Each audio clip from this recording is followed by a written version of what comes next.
Il y a 25 ans, mourait dans un petit village de la Mayenne une religieuse dont presque personne n'a entendu parler. Elle s'appelait Mariano. En religion, Mère Marie de la Croix. Une fille de ferme qui a quitté l'école à 11 ans et demi, guérie à Lourdes en 1929, portant les marques de la Passion à partir de 1933. Fondatrice de 3 communautés, dont une reconnue officiellement par son évêque de son vivant, et pendant 60 ans, on est venu la voir. De la région, puis de plus loin. Parce que cette femme disait des choses sur l'avenir, et parce que certaines de ces choses sont arrivées. Aujourd'hui, je voudrais vous montrer ce qu'elle a dit sur la France. Nous allons voir qui elle était vraiment, ce qu'elle a annoncé avant que cela ne se produise et qui se vérifie dans les archives. Puis tout ce qu'elle aurait annoncé pour les années qui viennent, sans rien retirer. Ensuite, la question que personne ne pose jamais, d'où nous vient ce texte, exactement, et ce qu'il vaut. Et pour finir, 2 autres Françaises, dont l'une a été décorée de la Légion d'honneur, qui décrivent, à un siècle de distance, exactement le même paysage. Mais je voudrais commencer par une seule phrase. Celle qu'elle a dite à une femme venue lui demander conseil, et qu'on n'oublie plus une fois qu'on a entendu. Il n'y aura pas d'électricité en France pendant environ 1 an. Prenez un instant avec cette phrase. 1 an sans électricité, ce n'est pas 1 an sans télévision. Ce n'est même pas 1 an sans chauffage. L'eau qui arrive à votre robinet y arrive parce que des pompes la poussent. Ces pompes fonctionnent à l'électricité. Coupez le courant et au bout de quelques heures, la pression tombe. Au bout de quelques jours, il n'y a plus rien qui coule. Les stations d'épuration s'arrêtent aussi. Les pharmacies ne peuvent plus conserver ce qui doit rester au froid. Les pompes des stations-service ne débitent plus, donc les camions ne roulent plus, donc les magasins ne sont plus livrés. 1 an sans électricité, c'est un pays qui revient d'un seul coup à 1900. Sauf que personne ne sait plus y vivre. Et remarquez une chose, parce qu'elle est contre-intuitive. Ceux qui traverseraient le mieux une année pareille, ce ne sont pas les mieux équipés. Ce sont ceux qui ont un puits au fond du jardin, un poêle à bois, un tiroir à bougies, et des voisins qu'ils connaissent par leur prénom. C'est-à-dire, à peu près exactement, la France que vous avez connue. Celle où l'on tirait l'eau, où l'on faisait du feu, où l'on savait ce que faisait le voisin. Dans une tour de 20 étages, en revanche, sans eau au robinet et sans rien pour monter les courses, une semaine devient très longue. 1 an, personne ne sait. Voilà donc ce qu'aurait annoncé une paysanne de la Mayenne, à la fin de sa vie, à une femme assise en face d'elle. Aucun rapport officiel, aucun expert, aucune commission. Une phrase dite à voix haute dans une pièce et notée. Alors avant d'aller plus loin, il faut que vous sachiez qui elle était. Parce que de 2 choses l'une. Ou bien c'est une femme dont la parole ne pèse rien, et alors il n'y a rien à en faire, ou bien c'est autre chose, et il faut regarder de plus près. Et je vous préviens tout de suite, ce n'est pas quelqu'un dont on peut se débarrasser en 3 mots. Elle naît un dimanche, le 21 avril 1901, à Saint-Aignan-sur-Roë, un bourg de la Mayenne où l'on compte à peine plus de 1000 habitants. Une famille de paysans. L'école jusqu'à 11 ans et demi, et puis la ferme. C'est ainsi que ça se passe, dans cette France-là. On apprend à lire, à écrire, à compter, et à 12 ans, on est au champ. Très tôt, elle veut se donner à Dieu. Elle le dit, on n'apprend pas tout à fait au sérieux. Elle finit par entrer une première fois en religion, et là, tout s'arrête. Elle tombe malade, gravement. Assez gravement pour qu'il n'y ait plus de vie religieuse possible, plus de projet, plus rien. Elle rentre chez elle. Une paysanne malade dans une ferme de la Mayenne à la fin des années 20. Vous voyez le tableau. Personne ne parie sur cette femme-là. Le 11 septembre 1929, elle est à Lourdes. C'est un mercredi. Elle assiste à la procession du Saint-Sacrement, celle où l'on porte l'hostie devant les malades alignés sur le passage. Et pendant cette procession, elle est guérie. Elle se lève, elle marche. Et cette guérison-là, elle est consignée. Lourdes, procession du Saint-Sacrement, 11 septembre 1929. Elle ne rentre pas chez elle, elle reste à Lourdes. En 1932, elle prend l'habit au couvent de l'Immaculée Conception et elle devient sœur Marie de la Croix. 1 an plus tard, en 1933, quelque chose d'autre arrive. Sa propre congrégation le raconte aujourd'hui encore, sur son site, en une seule phrase très sobre. En 1933, le Seigneur l'associe plus étroitement à sa passion par les stigmates, c'est-à-dire les plaies du Christ en croix. Les stigmates, les marques aux mains, aux pieds, aux côtés. Il faut mesurer ce que ça veut dire et ce que ça ne veut pas dire. L'Église ne canonise personne pour des stigmates, elle s'en méfie plutôt. Mais pour la femme qui les porte, ça change tout. Elle devient, dans son milieu, quelqu'un que l'on vient voir. Et on vient la voir, beaucoup. Le 8 décembre 1939, la France est en guerre depuis 3 mois. C'est ce qu'on a appelé la drôle de guerre. On a mobilisé, on attend, il ne se passe rien encore, et tout le monde sent que quelque chose d'énorme va tomber. Ce n'est pas un moment où l'on fonde quoi que ce soit. C'est pourtant ce jour-là qu'elles fondent une communauté, à Toulouse, les Petites Sœurs de Marie, mère du Rédempteur. Avec l'accord de l'archevêque, Monseigneur Jules Géraud Saliège. Ce nom mérite qu'on s'y arrête. 3 ans plus tard, en août 1942, alors que les rafles commencent, Saliège fait lire dans toutes les églises de son diocèse une lettre qui dit que les Juifs sont des hommes, que les Juifs sont des femmes et qu'on n'a pas le droit de leur faire ce qu'on leur fait. Il était à moitié paralysé, il parlait avec difficulté et il l'a fait quand presque personne ne le faisait. La France l'en remerciera et Rome le fera cardinal. C'est cet homme-là qui a donné son accord à la fondation d'une paysanne de la Mayenne. En 1971, elle fonde une deuxième communauté, des frères cette fois, puis une association de laïcs. Et le 14 septembre 1989, l'évêque de Laval, Monseigneur Louis-Marie Billet, érige sa congrégation en institut de vie consacré.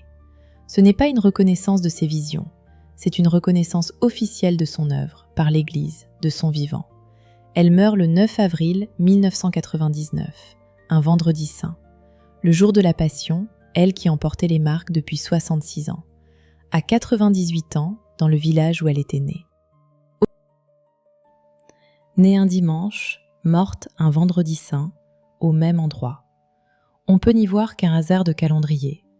Beaucoup, autour d'elle, n'y ont pas vu un hasard. Voilà pour la femme. Venons-en à ce qu'on lui attribue.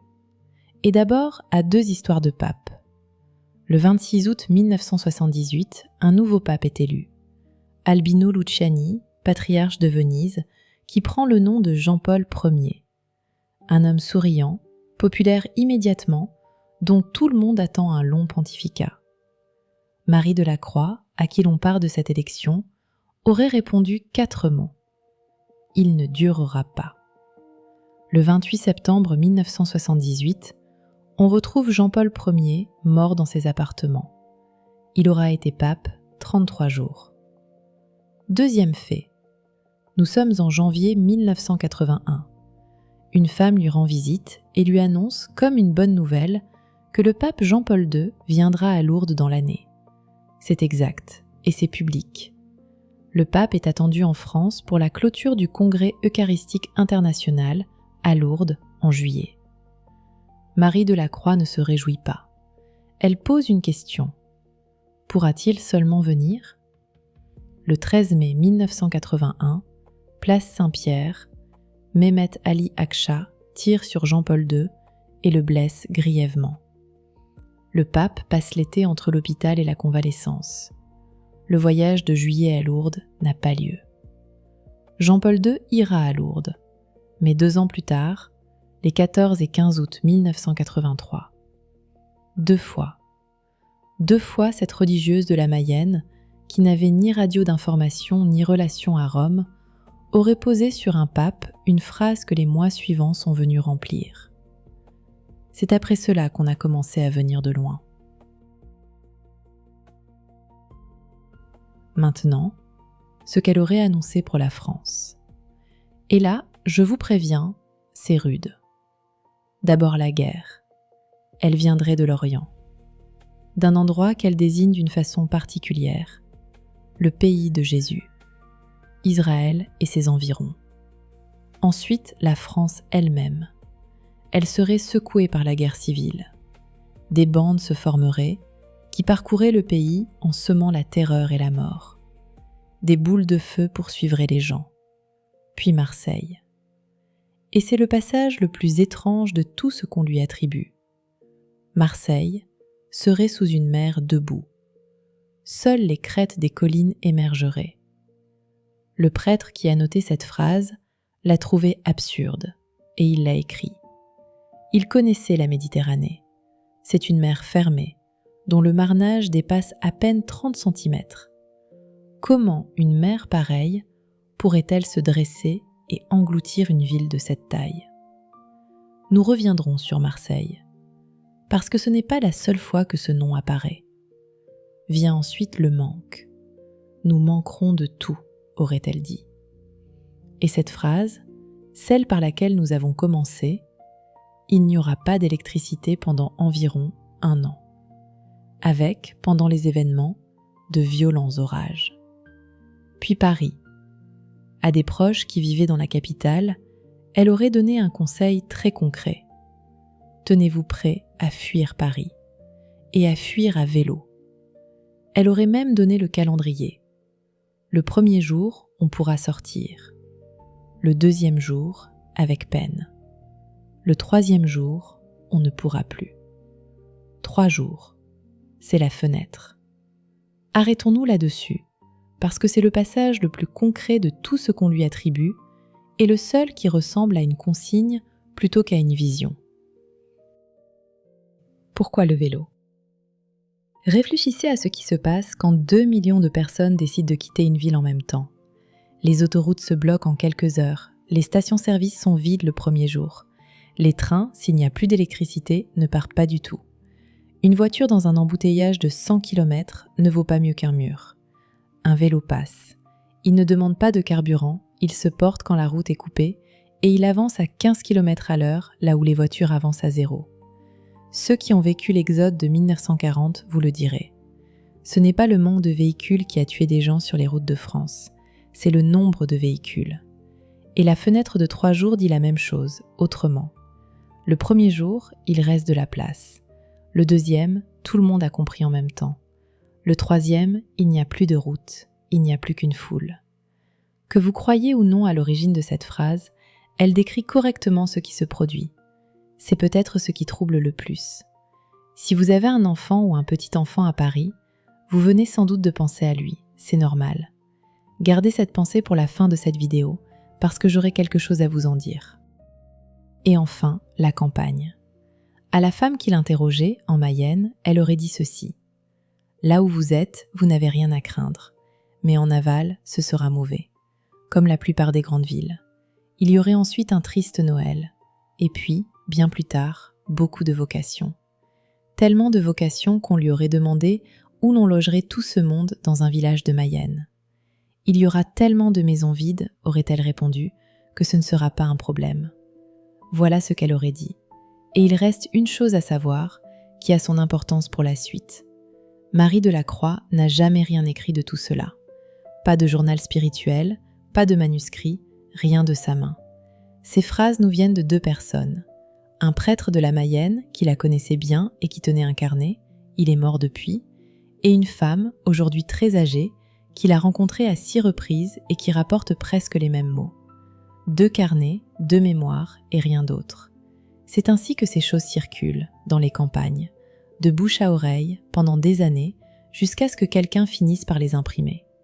Alors gardez cette phrase sur Marseille dans un coin de votre tête, parce qu'il existe un autre texte, écrit celui-là, publié celui-là, daté celui-là. Et il dit exactement la même chose. Retournons à Marseille. Le 15 novembre 1879, une femme de 58 ans publie une brochure en Italie. Elle s'appelle Mélanie Calva. 33 ans plus tôt, à 14 ans, elle gardait les vaches sur une montagne des Alpes, à la Salette, quand elle a dit avoir vu une dame en pleurs. L'apparition de la Salette, en 1846, a été pleinement reconnue par l'Église. C'est un fait. Mais la dame lui aurait aussi confié un secret. Et ce secret, Mélanie l'a gardé, puis l'a écrit, puis l'a publié, dans cette brochure de 1879, avec l'imprimature d'un évêque, Monseigneur Salvatore Luigi Zola, évêque de Lecce. Dans ce texte, il y a cette phrase « Paris sera brûlé et Marseille englouti ». Englouti. Le même mot, ou presque, que celui du carnet du prêtre mayennais, écrit près d'un siècle plus tôt, par une femme qui n'avait aucun moyen de le connaître. Dans une version plus courte du même secret, la phrase revient, plus sèche encore. Marseille sera détruite en peu de temps. Et il est arrivé à cette brochure quelque chose d'assez extraordinaire. Elle sort avec la bénédiction d'un évêque. Puis elle se répand. Beaucoup. Trop sans doute. Et Rome commence à s'inquiéter. Non pas de l'apparition, celle de 1846 est reconnue et elle ne bougera jamais, mais de ce secret que l'Église n'a jamais reçu. Le 21 décembre 1915, le Saint-Office publie un avertissement. Que les fidèles s'abstiennent d'en discuter. Le texte ne condamne rien. Il n'interdit ni l'impression ni la lecture. Il demande le silence. Et ceux qui défendent la brochure ont tout de suite relevé un détail. Ce décret ne porte la signature d'aucun cardinal, seulement celle du notaire. Une nouvelle édition paraît quand même en 1922. Cette fois, Rome tranche. En 1923, la brochure est mise à l'index des livres interdits. Une bergère de 14 ans, un évêque qui donne son accord, et l'index 40 ans plus tard. Le texte, lui, est toujours là. Vous pouvez le consulter à la Bibliothèque nationale. Il y est numérisé, page après page. Et il y a une troisième femme. Elle naît le 16 juillet 1901 à Cossé en Champagne, en Mayenne elle aussi. La même année que Marie de la Croix, à 60 km de chez elle. Elle s'appelle Yvonne Beauvais. Elle deviendra mère Yvonne Aimée de Malestroit. Et celle-là, tout est vérifiable. En juillet 1922, elle a 21 ans et elle relève de maladie. Elle raconte alors une vision. Des hommes en uniforme vert qui envahissent la France et des cylindres qui tombent sur les villes. 1922. La France vient de gagner la guerre. L'Allemagne est à terre, désarmée, écrasée de réparations. Personne, absolument personne n'imagine une nouvelle invasion. Et le bombardement aérien des villes n'existe pratiquement pas encore. 18 ans plus tard, en 1940, des hommes en uniforme vert de gris entrent en France et des bombes tombent sur les villes. Ce n'est pas tout. Elle entre en religion chez les Augustines en 1927. On lui attribue les stigmates. Et 151 bilocations documentées, c'est-à-dire des cas où elle aurait été vue à 2 endroits en même temps. Vous avez le droit de trouver cela invraisemblable. Gardez alors la partie qui ne l'est pas. Pendant l'occupation, dans la clinique de son monastère, Yvonne Aimée cache des parachutistes alliés, des aviateurs britanniques et des résistants français. Parmi eux, le général Audibert. En février 1943, la Gestapo l'arrête. Elle est torturée et elle s'échappe. Sur cette évasion, les récits divergent. Ses sœurs ont parlé d'un secours qui ne s'explique pas. D'autres ont cherché des explications plus ordinaires, et il y en a. Ce qui n'est pas contesté, c'est qu'une religieuse de 41 ans est entrée dans les locaux de la Gestapo et qu'elle en est ressortie, et qu'elle a repris ses activités ensuite. À la Libération, la France la décore. Chevalier de la Légion d'honneur en 1945. Croix de guerre avec palme la même année. Médaille de la Résistance en 1946. Les Britanniques lui remettent la King's Medal for Courage in the Cause of Freedom. Une religieuse mystique décorée de la Légion d'honneur par la République pour fait de résistance. Ça n'arrive pas souvent. Elle meurt le 3 février 1951 à Malestroit, en Bretagne. Ce jour-là, à 200 km de là, dans son village de la Mayenne, Marie de la Croix a 49 ans. Elle porte les stigmates depuis 18 ans, sa communauté grandit, et il lui reste presque un demi-siècle à vivre. Les deux femmes sont nées la même année, dans le même département, à quelques dizaines de kilomètres l'une de l'autre. Rien ne dit qu'elles se soient jamais rencontrées. Et c'est là que se passe la chose la plus troublante de toute cette histoire. Un procès en béatification s'ouvre après l'exhumation de son corps en 1957. Puis, en 1960, Rome l'arrête. Le cardinal Ottaviani, qui dirige le Saint-Office, met le dossier de côté. Pas parce qu'on a pris en faute, pas parce qu'on a démonté quoi que ce soit, mais parce que les phénomènes extraordinaires attribués à cette femme étaient trop nombreux. Trop de guérisons, trop de bilocations, trop de prédictions. Une accumulation telle que l'Église a préféré s'abstenir. L'interdiction de publier sera levée en 1980, et c'est alors le père René Laurentin qui reprend son dossier et publie une vérification de ses prédictions. Il faut imaginer cet homme, un prêtre savant qui a passé sa vie à examiner des apparitions et qui, la plupart du temps, concluait que non, que c'était une illusion, une exaltation, une fabrication.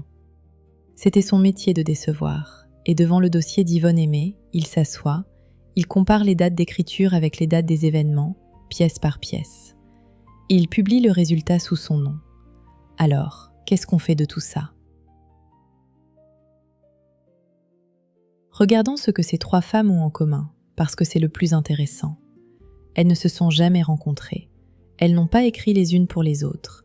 Un siècle et demi les sépare de bout en bout. Et pourtant, elles décrivent le même paysage.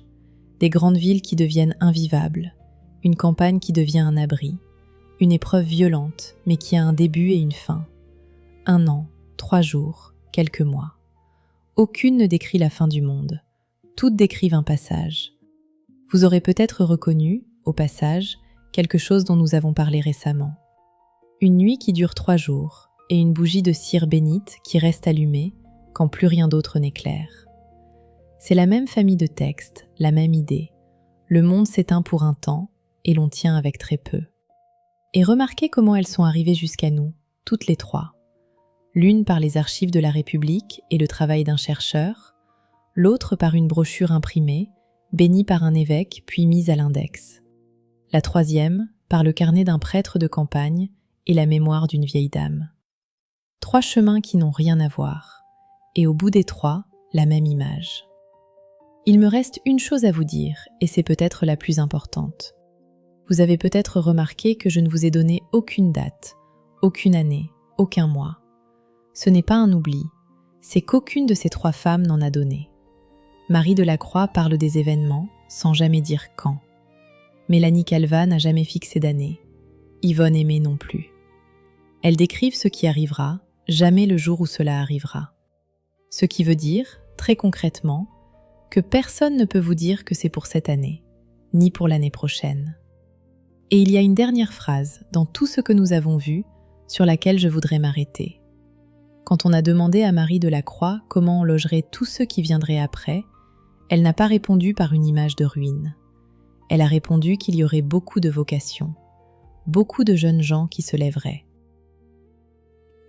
C'est ce que ces textes disent tous à la fin et qu'on ne cite presque jamais. Après, l'Église se relève. Après, il y a du monde. Après, les églises vides se remplissent. Et je vous avais dit que je reviendrai sur celui ou celle d'entre vous qui a pensé à un enfant vivant à Paris. Voici ce que j'en pense, très simplement. Vous n'allez pas téléphoner ce soir aux vôtres pour leur dire de quitter la capitale à cause d'une religieuse mayonnaise morte il y a 25 ans. On ne vous écouterait pas, et on aurait raison. Mais rien ne vous empêche de savoir où ils iraient s'ils devaient un jour partir vite. Rien ne vous empêche qu'ils sachent que votre porte est ouverte. Ce n'est pas de la préparation à la catastrophe, c'est de la vie de famille ordinaire. Et c'est la seule chose utile que vous puissiez tirer de tout ce que je viens de vous raconter. Le refuge dont parlent ces femmes n'a d'ailleurs jamais été seulement un lieu. Quand on a demandé aux saints ce qu'il fallait faire dans les temps difficiles, aucun n'a répondu qu'il fallait déménager. Ils ont tous répondu la même chose. Tenez-vous prêts intérieurement. Confiez-vous. Ne vivez pas dans la peur, parce que la peur ne protège de rien et qu'elle abîme tout le temps qu'elle occupe. Une bougie, dans une pièce noire, n'éclaire pas beaucoup. Mais elle suffit à ne pas se cogner au mur, et elle suffit à voir le visage de ceux qu'on aime. C'est peut-être exactement ce que ces 3 femmes ont voulu dire. Et si vous êtes resté avec moi jusqu'ici, faites-moi une petite chose. Écrivez simplement le mot « lumière » en commentaire. Rien d'autre, juste ce mot. Ce n'est pas pour le compteur, c'est pour que celui qui arrivera après vous, et qui aura peut-être le cœur un peu lourd en écoutant tout cela, voit en descendant qu'il n'est pas seul. Merci de m'avoir écouté jusqu'ici. Prenez soin de vous et prenez soin des vôtres.